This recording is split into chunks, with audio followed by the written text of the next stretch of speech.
శ్రీమాత్రే నమః. శ్రీ గురుభ్యో నమః. అందరం కూడా రామాయణం చాలా శ్రద్ధగా వింటున్నామమ్మా, చాలా సంతోషం. అయితే ఇందులో నాకు నచ్చిన అంశం ఒకటి చెప్తున్నాను. స్కాంద పురాణాంతర్గత శ్రీమద్ రామాయణ మహత్యంలో ప్రథమ అధ్యాయంలో చెప్తున్నారనమాట.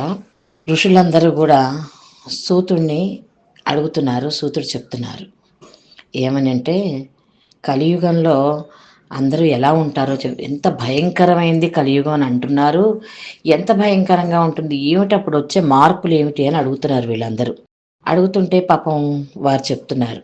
ఏమంటున్నారంటే, పాఖండత్వం ప్రసిద్ధం వై తత్సర్వం పరికీర్తితం కామార్తాహ్రస్వదేహాశ్చ లుబ్ధ అన్యోన్యతత్పరాః కలౌ సర్వే భవిష్యంతి స్వల్పాయుర్బాహుపుత్రకాః స్త్రియః స్వపోషణపరా వేశ్యా లావణ్యశాలినః పతివాక్యమనాదృత్య సదాన్యా గృహతత్పరాః దుశ్శీలా దుష్టశీలేషు కరిష్యంతి సదా స్పృహాం.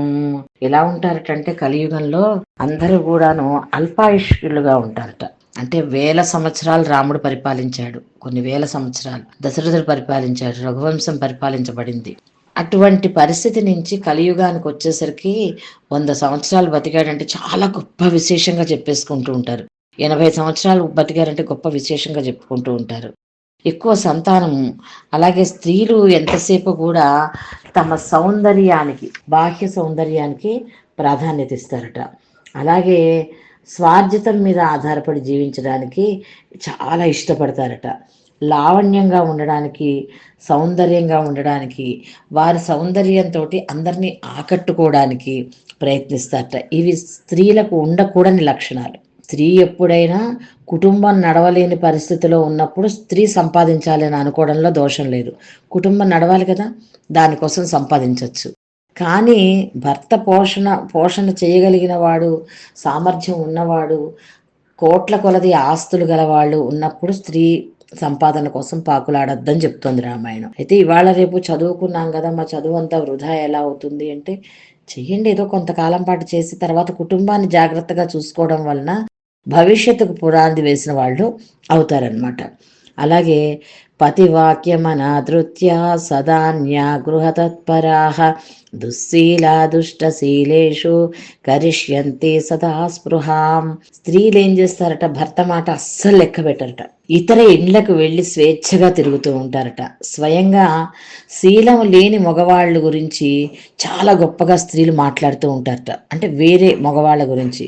ఇక్కడ పూర్వం నుంచి ఉన్నటువంటి ఆచారం ఏమిటంటే మన గృహస్థ ధర్మంలో ఇతర పురుషుడు ఎంత గొప్పవాడైనా మన భర్త కన్నా గొప్పవాడిగా మనం చెప్పకూడదు, స్త్రీ చెప్పకూడదు అనమాట. అది తప్పుగా భావన చేస్తారు. అలాగే ఇంకా ఏం చెప్తున్నారు, వాళ్ళు ఎవరి మాట లక్ష్య పెట్టరు, ఇళ్లమ్మట తిరుగుతూ ఉంటారు వృధా కాలక్షేపంతో అని చెప్తున్నారు. అసంవృత్త భవిష్యంతి పురుషేషు కులాంగనాః పరుషానృత భాషిణ్యో దేహ సంస్కారవర్జితాః వాచాలాశ్చ భవిష్యంతి కలౌ ప్రాప్తే చ యోషితః భిక్షవశ్చాపి మిత్రాది స్నేహ సంబంధయాంత్రితాః. కొందరు ఏం చేస్తూ ఉంటారట, కులసతులు కూడా పురుషుల సమక్షంలో అసంబద్ధమైనటువంటి వచనాలన్నీ మాట్లాడుతూ ఉంటారట. భిక్షాజీవనులైనటువంటి సన్యాసులు కూడా బంధుమిత్రుల యొక్క సంబంధాలతోటి చిక్కుకుంటూ ఉంటారట. అన్నీ వదిలేసి మాకు ఏమీ వద్దు అని చెప్పేసి సన్యాసాశ్రమంలోకి వచ్చేసిన వాళ్ళు కూడా మళ్ళీ వాళ్ళని పొగిడే వాళ్ళ మీద ఇష్టం ఉంటుందట. గురువులు అని చెప్పుకుంటూ ఉంటారు, పొగడ్తలకు ఇష్టమై పొగడ్తలను పొగిడే వాళ్ళందరూ, ధనార్జనని ఇచ్చే వాళ్ళందరినీ కూడా పక్కనే పెట్టుకుంటారట. వాళ్ళ మీద వీళ్ళకి ఇష్టం ఉంటుందట. వారు సుఖజీవనానికి, శిష్యుల అనుగ్రహాన్ని పొందడానికి చూస్తూ ఉంటారు. గురువు అనుగ్రహం పొందడానికి శిష్యులు చూడడం కాదు, శిష్యుల అనుగ్రహం పొందడం కోసం గురువు చూస్తూ ఉంటారట.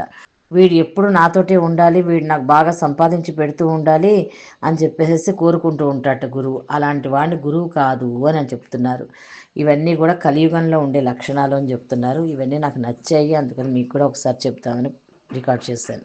మన ఛానల్లో ప్రసారమవుతున్న అన్ని భక్తి కార్యక్రమాలు మరియు ఇతర కార్యక్రమాల లింకు మీ మొబైల్కి రావాలి అనుకుంటే డిస్క్రిప్షన్లో ఉన్న మా వాట్సాప్ గ్రూప్లో జాయిన్ అవ్వండి.